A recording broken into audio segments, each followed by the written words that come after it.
بسم اللہ الرحمن الرحیم۔ جنگ سے واپس آئے صحابہ کرام، ایک لڑکی کو پکڑ کے لائے جو لڑنے آئی تھی، کفار کے ساتھ مل کر مسلمانوں کا مقابلہ کرنے آئی۔ میدان جہاد میں سے صحابہ کرام پکڑ کے لائے، قیدی ہے، کافرہ عورت ہے، غیر مسلم ہے۔ شہنشاہ کائنات حضرت محمد رسول اللہ صلی اللہ تعالی علیہ وسلم کے دربار میں لا کے بٹھا دیا۔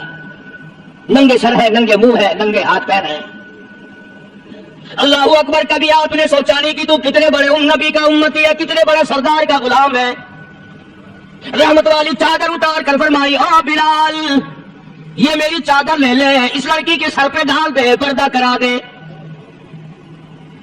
عرض کیا گیا کسی کافر کی لڑکی ہے، یہودی کی لڑکی ہے، عیسائی کی لڑکی ہے، غیر مسلم کی لڑکی ہے، میدان جہاد سے گرفتار کر کے لائی گئی، قیدی لڑکی ہے، لڑنے آئی تھی، مارنے آئی تھی، اسلام کی دشمن ہے، دین کی دشمن ہے، قرآن کی دشمن ہے، مذہب کی دشمن ہے، خدا اور اس کے رسول کی دشمن ہے۔ اللہ تعالیٰ کے نبی حضرت محمد کریم صلی اللہ علیہ وسلم نے فرمایا، او لوگوں ٹھیک ہے، لڑکی کافر کی ہے، کفر کی حالت میں پلی ہے، کفر پھیلانے آئی ہے، کفر کو بچانے آئی ہے، اسلام کا مقابلہ کرنے آئی ہے، اسلام کو مٹانے کے لیے آئی ہے، پر اے میرے یہ تو بتاؤ، اپنے باپ کافر کے دربار میں بھی ننگے سر بیٹھے اور میں کالی کملی والے کے دربار میں بھی ننگی بیٹھے،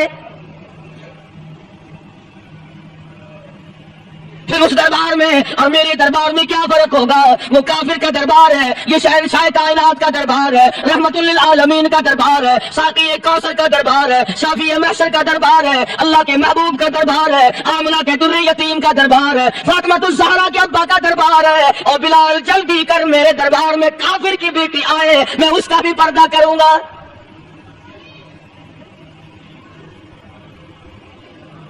حضرت بلال رضی اللہ تعالیٰ عنہ نے ذرا ایک اور لطیف سی بات ہے، تھوڑی سی باریک سی، اگر آپ سوچیں، لڑکی ہے تو کافرہ، لڑکی ہے تو بے دین، ہے تو اسلام کی دشمن۔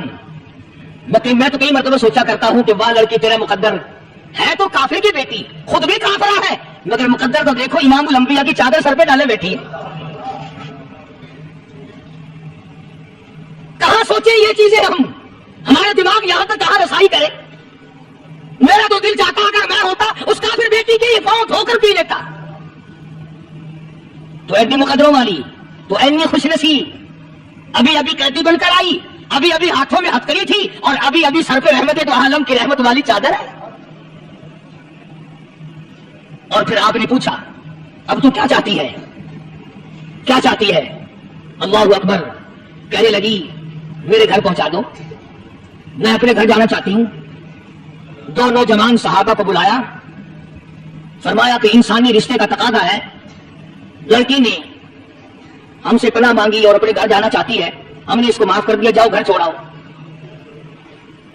اب گھر پہنچانے کا مطلب یہ تو تھا نہیں کہ حسین گنج پہنچا دو، دولت گیٹ پہنچا دو، خدا جانے کتنے دور گھر ہوگا، لڑنے جو آئی تھی۔ یہ لکھا ہے علماء کرام نے، ذرا توجہ کریں، اور سچی بات تو یہ ہے، اپنے دامن میں بھی ہاتھ مار کے دیکھو کہ ہم کیسے ہیں۔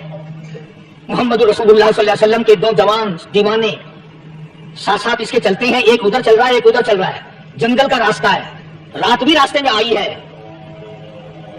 نوجوان لڑکی کا بیان ہے، اپنے بھائی کو جا کے کہتی ہے، یہ دو نوجوان میری ساتھ راستہ چلتے آئے، میری ساتھ سفر طے کرتے آئے، پر ہے میرے بھائی جان، رب کائنات کی قسم، مجھے تو یوں معلوم ہوتا تھا دونوں اندھے چل رہے۔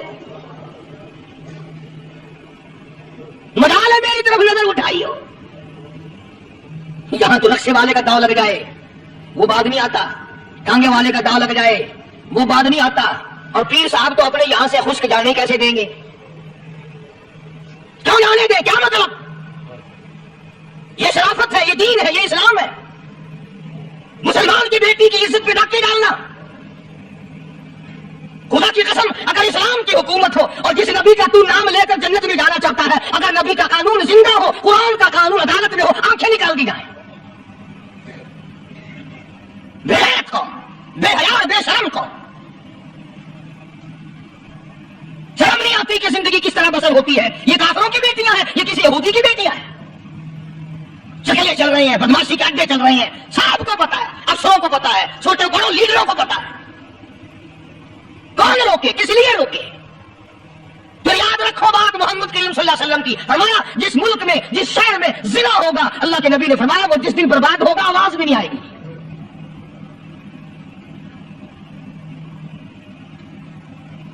مسلمانوں کی یہاں سے ہو کر دربار نبوت سے چل کر رحمت دو عالم صلی اللہ تعالی علیہ وسلم کی چادر اوڑھ کر لڑکی اپنے گھر پہنچی۔ بھائی نے پوچھا بتا مسلمانوں نے تیرے ساتھ کیا برتاؤ کیا؟ مسلمان تجھے پکڑ کے لے گئے تھے، اتنی خوبصورت ہے تو، ایسی حسینہ ہے، شباب تیرا، حسن تیرا، جمال تیرا، شکل و صورت نرالی، نقش نرالے، آنکھیں تیری نرالی، چہرہ تیرا نرالا، لب تیرے نرالے، قد و قامت تیری نرالی، حسن تیرا شان والا، جوانی شباب ہے، بتا مسلمانوں نے تیرے ساتھ کیا گزری؟ رونے لگی اور کہنے لگی تو میرا ماجرا بھائی ہے، پر میں کیا بتاؤں، زمین و آسمان کے مالک کی قسم، سمندروں کے پیدا کرنے والے کی قسم، درختوں کے پتے پیدا کرنے والے کی قسم، ان پہاڑوں اور زمین کے ذرات کو پیدا کرنے والے کی قسم، جو میری عزت کی حفاظت محمد کے غلاموں نے کی ہے وہ تو ماجرا بھائی بھی نہیں کر سکتا۔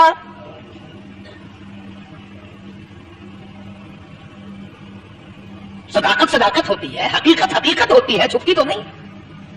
کاغذ کے پھولوں سے خوشبو کیسے آئے گی؟ پلاسٹک کے پھول گلاب کے بنا کر سرانے میں لگانے تو آسان ہے، مگر گلاب کی خوشبو نہیں تم لا سکتے۔ ارے وہ بھائی بھی تھا تو کافر، پھر بھی مقدروں والا نکلا۔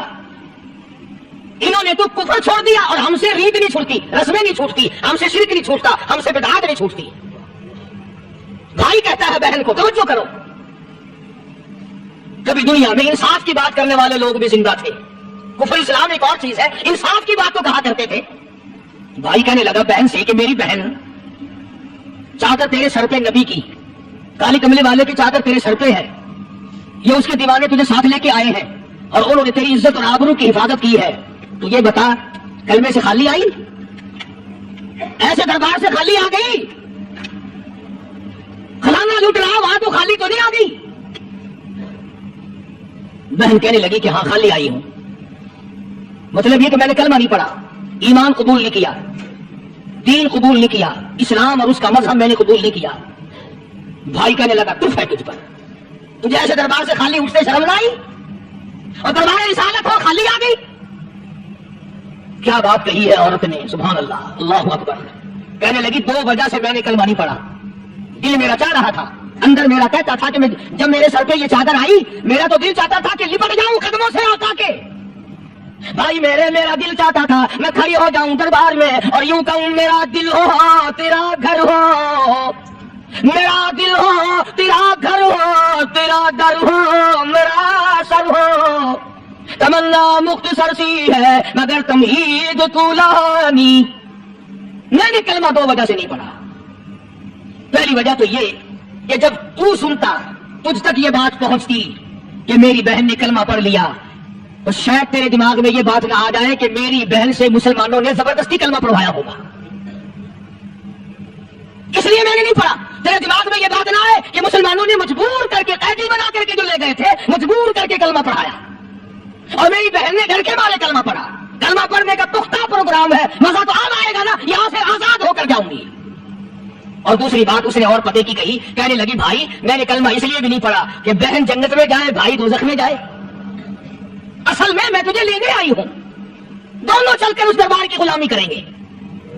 میں نے یہ خوف کھایا کہ میرا بھائی غصے میں آ کر کفر پر اور مضبوط نہ ہو جائے، اس لیے مجھے آنے کی کوئی ضرورت نہیں تھی۔ اور کہنے لگی وہ میرے بھائی وہ دربار کوئی واپس آنے کا تھوڑی ہے، وہاں تو جو گیا قربان ہو گیا، جو گیا قربان ہو گیا۔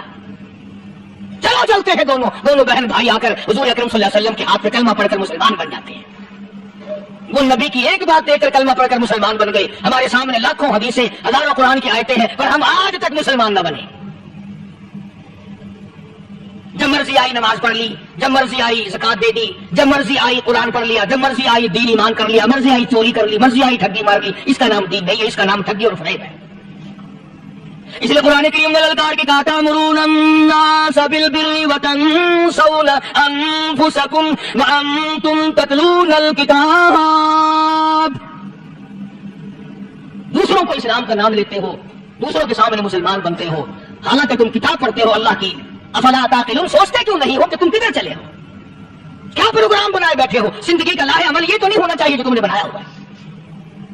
اور آگے فرمایا تأمرون الناس بالبر وتنسون انفسکم وانتم تتلون الکتاب افلا تعقلون واستعینوا بالصبر والصلاة. اگر تکلیف آئے، پریشانی آئے، کوئی مصیبت آئے تو صبر اور نماز کے ساتھ قائم رہو. یعنی صبر نماز کے بغیر حاصل نہیں ہوگا، اور نماز قبول ہوگی تو صبر خود بخود آ جائے گا. چنانچہ اللہ والوں کی زندگی کا مطالعہ کرو، کتابیں اور حالات پڑھ کر کے دیکھو کہ انہوں نے ساری عمر میں ایک ایک نماز بھی ضائع نہیں ہونی تھی. تمام عمر میں ایک ایک نماز ضائع نہیں ہونی تھی. اور ہم لوگوں کی جوانی یوں ہی بیت جاتی ہے، جوانی یوں ہی گزر جاتی ہے. اسی تو کہتا ہے کہ کچھ نہ پرواہ کی میرے دین کی، آج میں تمہاری پرواہ کیسے کروں. وَإِنَّهَا لَكَبِيرَةٌ إِلَّا عَلَى الْخَاشِعِينَ. اللہ پاک خود فرماتے ہیں کہ نماز بھاری نہیں، نماز مشکل نہیں، نماز پڑھنا کوئی تکلیف نہیں، مگر ان لوگوں کے لیے، ان لوگوں پہ کوئی مشکل نہیں جو اللہ سے ڈرنے والے ہیں، اللہ کے خوف کو دل میں بسانے والے ہیں، جن کا یقین ہے کہ موت آئے گی اور اللہ کے یہاں جا کر کے میں نے منہ دکھانا ہے، ایک دن خبر میں جانا ہے، حشر نشر میں بھی آنا ہے، قیامت میں بھی آنا ہے، جس کا ان تمام چیزوں پہ یقین ہے. اللہ فرماتے ہیں الا علی الخاشعین، ڈرنے والے کے لیے تو کوئی چیز نہیں، اور جو نہیں ڈرتا اس کے لیے تو پہاڑ ہے نماز پڑھنا. صحابہ کرام نے تو ایسی ایسی نمازیں پڑھی. صحابی ہے مدنی کریم صلی اللہ علیہ وسلم کا، اپنے باغ میں نماز پڑھ رہا ہے، گنجان باغ ہے کھجوروں کا، کھجوروں کا باغ پکا کھڑا ہے، صحابی نماز پڑھ رہا ہے. ایک پرندہ کبھی ادھر سے آتا ہے کبھی ادھر جاتا ہے، گنجان باغ ہے، وہ نکلنا چاہتا ہے، پرندے کو راستہ نہیں ملتا. تو دوران نماز صحابی کی نظر پرندے پہ لگ گئی. دوران نماز صحابی کی نظر، وہ پھٹ پھٹ جو کرتا تھا نا کبھی ادھر کبھی ادھر، صحابی کی نظر پرندے پہ لگ گئی، نماز میں بھول گیا. بس اتنی سی بات کوئی آیا دربار رسالت میں اور کہنے لگا یا رسول اللہ وہ سارا باغ لے کر اسلام میں وقف کر لو، جس باغ کی وجہ سے میری نماز خراب ہو جائے میں وہ باغ ہی نہیں رکھتا. ہمارے یہاں بھی کوئی عظمت ہے نماز کی؟ کون پرواہ کرے؟ ان لوگوں کے یہاں تمام کا تمام نظام دین کا اپنا بنایا ہوا نہیں، جو دربار رسالت صلی اللہ علیہ وسلم سے نظام ملا نماز کا، انہوں نے صحیح معنوں میں وہ قائم کیا. کیسے مشکل میں ہوئے، کہیں بھی ہوئے، جس حالت میں بھی ہوئے، نماز پڑھنی ہے، ادا کرنی ہے. چنانچہ ان کی نمازوں میں اتنی برکت تھی. سیدنا امیر معاویہ رضی اللہ تعالی عنہ کی حکومت ہے، صحابہ کرام ابھی زندہ ہیں، افریقہ کے گھنونے جنگل میں بہت بڑے صحرا میں چھاونی بنانے کا پروگرام بنایا. بڑے جنگل ہیں، بڑے درخت ہیں، بڑی بھیڑ بھاڑ ہے، بڑے جانور ہیں، شیر ہیں، چیتے ہیں، گھڑیال ہیں، بڑے بڑے موذی جانور ہیں. تو اس علاقے کے لوگوں نے بتایا کہ تم مار کھاؤ گے، یہاں تو بڑے بڑے جانور تمہیں کھا جائیں گے. تم یہ کیا سوچ کر آئے ہو؟ تمہیں یہ نہیں چھوڑیں گے جانور کھا جائیں گے، تمہیں یہاں چھوڑے بناؤ گے؟ صحابہ کہنے لگے نہیں ہمارے پاس ہتھیار ہے. کمانڈر کہنے لگا ایک صحابی تھا حضور اکرم صلی اللہ علیہ وسلم کے زمانے کا دیدار کرنے والا، بڑا دیوانہ پروانہ. کمانڈر نے اسے حکم دیا تو 2 رکعت وضو کر، 2 رکعت نماز ادا کر، اور 2 رکعت نماز ادا کرنے کے بعد درخت پہ چڑھ جا، اور درخت پہ چڑھ کر یہ آواز لگا اور جنگل کے ہاتھیوں اور جنگل کے بھگیاڑوں اور جنگل کے شیروں اور جنگل کے موذی جانوروں اور ناگ وٹھوؤں اور سانپ بچھوؤں اور فلاں جانوروں اور فلاں جانوروں، ہم غلام ہیں محمد عربی صلی اللہ تعالی علیہ وسلم کے، اور میں تمہیں حکم دیتا ہوں 24 گھنٹے کی اجازت ہے، 24 گھنٹے کے اندر اندر تمام جنگل خالی مانگتا ہوں. مارشلہ نافذ کر دیا حضور کے غلام نے، ہاتھیوں پہ، جانوروں پہ، چیتوں پہ، بھگیاڑوں پہ، شیروں پہ. اور اعلان کا رخ دیکھیں آپ، کہا کہ 24 گھنٹے کے بعد جو ملے گا اسے قتل کر دیا جائے گا. اب اگر ہم میں سے وہاں کوئی ہوتا، کہتے ہو بڑے پاگل ہے بھائی، کس سے باتیں کر رہے ہیں؟ ہاتھیوں سے باتیں ہو رہی ہیں، چیتے اور شیروں سے باتیں ہو رہی ہیں، بھگیاڑوں سے گپیں ہو رہی ہیں، لے جاؤ پاگل خانے میں. مگر یہ بات نہیں، صحابہ جانتے تھے شیر بھی اس کی مخلوق ہے، چیتا بھی اس کی مخلوق ہے، بھگیاڑ بھی اس کی مخلوق ہے، ہاتھی بھی اس کی مخلوق ہے، اور ہم اس کے دیوانے ہیں، ہم اس کے بندے ہیں. جب اس کا ہی حکم نافذ کرنے کے لیے ہم نکلے ہیں، اب ہمارے سامنے کوئی چیز ٹھہر نہیں سکتی. تاریخ شاہد ہے، گیبن مورخ انگریز لکھتا ہے، امریکہ کا بہت بڑا پروفیسر تور آندرے انگریز مورخ لکھتا ہے کہ صحابی کی یہ بات سن کر جنگل میں کھلبلی مچ گئی، جانوروں میں شور مچ گیا، چیتے بھگیاڑ اور طوفان مچ گیا. شور مچاتے ہوئے تمام کے تمام نے جنگل خالی کر دیا. مسلمان جب تیرے اندر ایمان تھا، جب تیرا قرآن پہ ایمان تھا، جب تیرا نبی پاک صلی اللہ علیہ وسلم پہ ایمان تھا، جب تیرا حضور کی رسالت پہ ایمان تھا، جب اللہ کی توحید پہ تیرا ایمان تھا، تو تیرا مقابلہ شیر نہیں کر سکتا تھا، تیرا مقابلہ چیتا نہیں کر سکتا تھا۔ آج ایمان پلے ہے نہیں، آج تو ڈر کے مارے مر رہا مرے گا۔ ایک صحابی جنگل میں راستہ بھول گیا اور بھول کر اور زیادہ صحرا میں جنگل میں نکل گیا۔ دیکھتا کیا صحابی سامنے سے شیر آیا، صحابی نے تو شیر کو دیکھ لیا اور شیر نے صحابی کو دیکھ لیا۔ اب شیر حملہ کرنے کا ارادہ کر رہا، سامنے ہے۔ اللہ اکبر اللہ اکبر۔ صحابی نے للکار کر آواز دیا، جنگل کے شیر، او جنگل کے شیر، کیا تو ان آنکھوں کو چیرنے کا ارادہ کرتا ہے جو آنکھیں محمد کریم صلی اللہ علیہ وسلم کے چہرے انور کا دیدار کر چکی ہے؟ ان آنکھوں کو پھاڑے گا، اس چہرے کو پھاڑے گا جس نے حضور صلی اللہ علیہ وسلم کا ایک دفعہ نہیں بار بار دیدار کیا ہے۔